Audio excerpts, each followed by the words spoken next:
Il y a des filles qui disent: j'ai eu un seul copain dans ma vie, donc je ne suis pas comme celles qui sortent avec plein de garçons.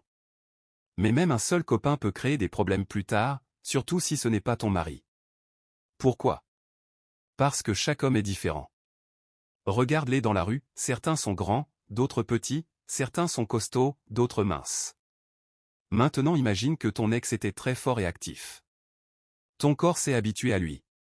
C'est normal, car Dieu a créé l'intimité pour qu'un seul homme et une seule femme s'habituent l'un à l'autre dans le mariage. Mais si tu as connu ce genre de relation avant le mariage, et qu'après tu te maries avec un homme complètement différent, il se peut que tu ne sois plus aussi compatible avec lui. Et il risque de ne jamais être satisfait.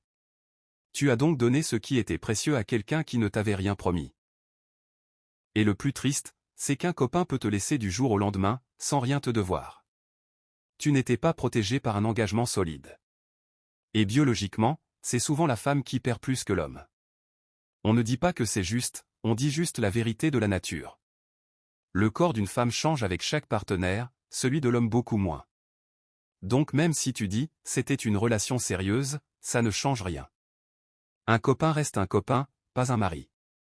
Et dans cette histoire, c'est toi qui as donné beaucoup, sans garantie. Mais un homme qui veut t'épouser pour de vrai, il signe un engagement devant Dieu, la loi et les gens. Il prend des responsabilités.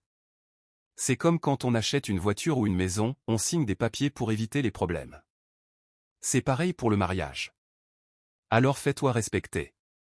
Garde ton cœur et ton corps pour l'homme qui est prêt à s'engager avec toi pour la vie.